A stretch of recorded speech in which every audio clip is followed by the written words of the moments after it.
اس کے بعد اللہ کے نبی فرماتے ہیں وَرَجُلٌ تَصَدَّقَ بِصَدَقَةٍ فَأَخْفَاهَا، اور وہ انسان بھی اللہ کی عرش کا سایہ پائے گا جو اللہ کی راہ میں صدقہ کرتا ہے، خیرات کرتا ہے، دائیں ہاتھ سے خیرات کرتا ہے تو بائیں ہاتھ کو پتہ نہیں چلتا۔ آج تو ہم چاہتے ہیں کہ ہم دان دیں مسجد میں تو لاؤڈ اسپیکر میں جب تک اعلان نہ ہو اور پورا گاؤں جان نہ لے کہ ہم نے اتنا دان دیا اور اتنا چندہ دیا ہے، تب تک ہمارے دل کو سکون۔ جائز ہے آپ دان دیں اور آپ کے دان کا اعلان ہو، یہ جائز ہے، مگر سب سے بہترین دان یہ ہے میرے بھائیوں، سب سے بہترین چندہ یہ ہے کہ آپ اللہ کے گھر میں چندہ دے دیں، آپ اللہ کی راہ میں چندہ دے دیں اور اپنا نام بھی چھپا لیں اور آپ کو پتہ ہو اور اللہ کو پتہ ہو کہ آپ نے کتنا دیا ہے، بائیں ہاتھ کو بھی پتہ نہ چلے کہ دائیں ہاتھ نے کیا خرچ کیا ہے۔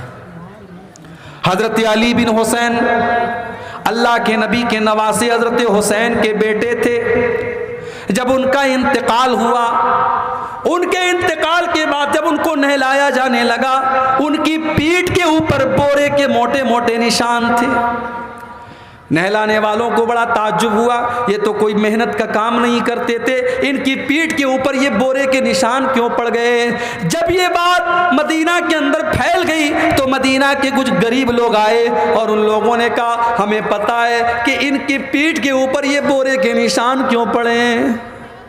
کہا کیا پتہ ہے، تم کہنا کیا چاہتے ہو؟ کہا کہ مہینے کی پہلی تاریخ کو اللہ کا کوئی نیک بندہ ہمارے گھر میں آتا تھا، رات کے سناٹے میں آتا تھا اور اناج کی بوری اپنی پیٹھ کے اوپر لاد کر کے لاتا تھا اور ہمارے گھر میں مہینے بھر کا راشن پہنچا دیتا تھا۔ ہمیں کبھی پتہ نہیں چلا کہ وہ اللہ کا نیک بندہ کون تھا۔ آج جب ان کی پیٹھ کے اوپر یہ بورے کے موٹے موٹے نشان ہم نے دیکھے، ہمیں یہ سمجھ میں آ گیا ہمارے گھروں میں راشن کا بورا پہنچانے والا کوئی اور نہیں، وہ علی بن حسین تھے۔ نیکی کر دریا میں ڈال، نیکی کر کے اس کو چھپانا، یہ بھی میرے پیارے ساتھیوں بہت بڑا کام ہے۔ اللہ کے پیارے نبی فرماتے ہیں کہ داہنے ہاتھ نے جو صدقہ اور خیرات کیا ہو، بائیں ہاتھ کو بھی نہ پتہ چلے کہ اس نے کیا خرچ کیا ہے۔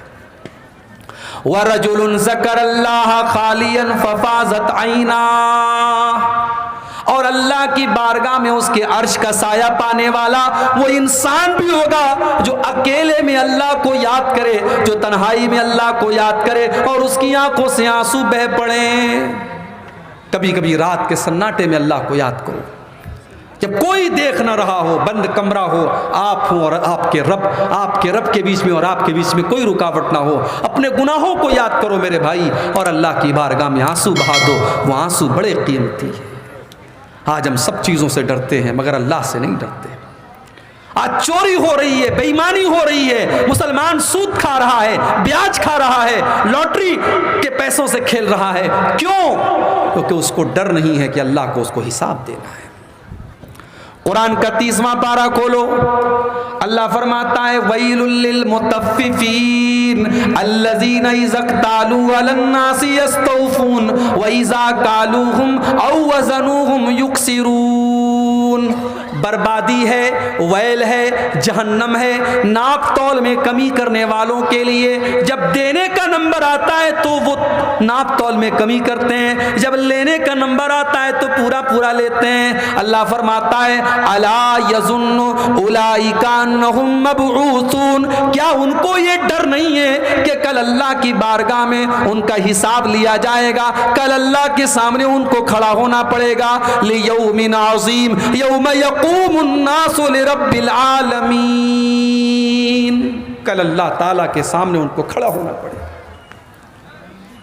عمر فاروق کا دور ہے، حضرت عمر فاروق رات میں نکلتے ہیں گشت کرنے کے لیے، دروازے پر کان لگا کر کے سن رہے ہیں کہ اندر کیا باتیں ہو رہی ہیں، کوئی بھوکا تو نہیں ہے، کوئی پیاسا تو نہیں ہے، کسی کے گھر میں کوئی بچہ ایسا تو نہیں جس کو دودھ نہ ملا ہو، کوئی گھر ایسا تو نہیں ہے جہاں کھانا نہ بنا ہو۔ حضرت عمر اپنے رعایا کا چکر لگا رہے ہیں، گھر گھر کے حالات دیکھ رہے ہیں۔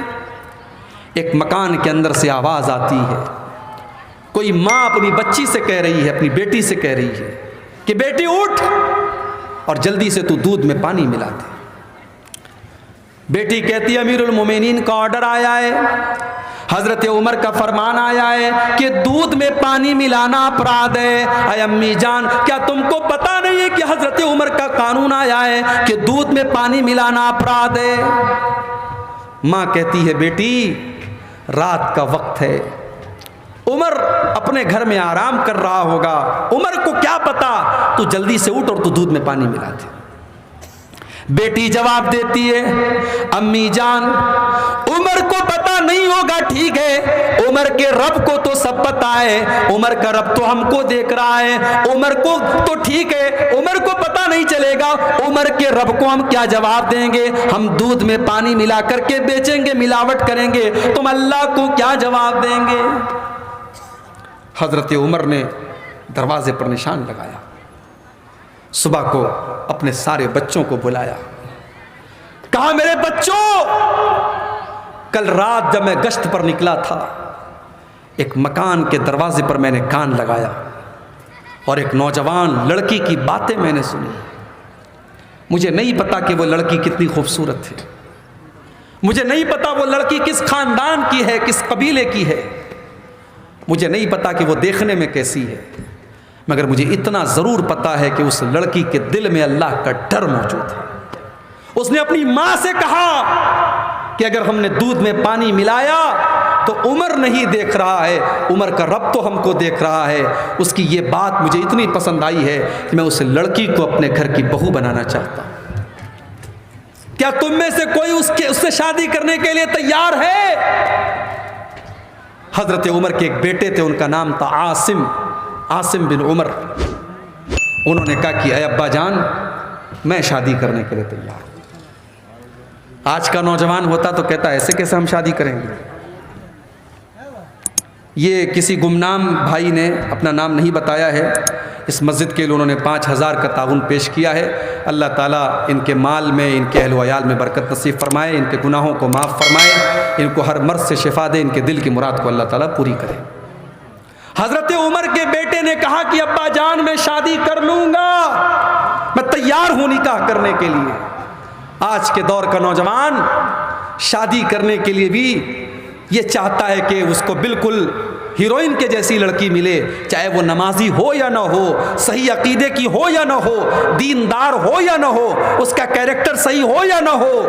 آج تو شکل و صورت پر ہم اور آپ مرتے ہیں، اسی لیے اللہ کے نبی فرماتے ہیں کہ جب کسی لڑکی کی شادی ہوتی ہے تو 4 چیزیں عام طور سے لڑکی کے اندر دیکھی جاتی ہیں، 4 چیزیں دیکھی جاتی ہیں، لمالہا ولحسبہا ولجمالہا ولدینہا۔ کچھ لوگ مال دیکھتے ہیں، کچھ لوگ خوبصورتی دیکھتے ہیں، کچھ لوگ خاندان دیکھتے ہیں، اور کچھ لوگ دینداری دیکھتے ہیں۔ اللہ کے پیارے نبی فرماتے ہیں فاظفر بذات الدین، تم دیندار عورت کو اپنے گھر میں نکاح کر کے لاؤ، تم کامیاب ہو جاؤ گے۔ میرے پیارے ساتھیوں، میری ماں اور بہنوں، جب آپ اپنے بیٹے کے لیے بہو لینے جائیں تو رشتہ داری اور خاندان اور روپیہ اور پیسہ بعد میں دیکھیے، خوبصورتی بعد میں دیکھیے، پہلے دینداری دیکھیے۔ حضرت عمر اپنے گھر میں بہو بنا کر لائے اس عورت کو، اور جب وہ عورت بہو بن کر کے آتی ہے تو اسی عورت کی نسل سے آگے چل کر کے اللہ کا ایک نیک بندہ پیدا ہوتا ہے جس کو عمر بن عبدالعزیز کہا جاتا ہے، جس کو دوسرا عمر کہا جاتا ہے، اور جن کی عدل و انصاف کی داستانیں آج بھری پڑی ہیں۔ تو یہ ہوتا ہے اللہ کا ڈر۔ ایک اور واقعہ آپ اپنے سامنے رکھیے۔ میں سمجھ رہا ہوں سردی کا موسم ہے اور مجمع زیادہ تر جا چکا ہے اور جا رہا ہے، اب یہ آخری باتیں ہیں، میں کہہ کر کے باتیں سمیٹوں گا۔ جب سامنے پبلک نہ بیٹھی ہو اور سامنے مانوش نہ ہو تو پھر جو ہے وقتہ کا من بھی نہیں لگتا ہے۔ ایک واقعہ اور آپ سن لیجئے اسی تعلق سے کہ اللہ کا جو ڈر ہوتا ہے وہ انسان کو کہاں تک لے کر کے جاتا ہے۔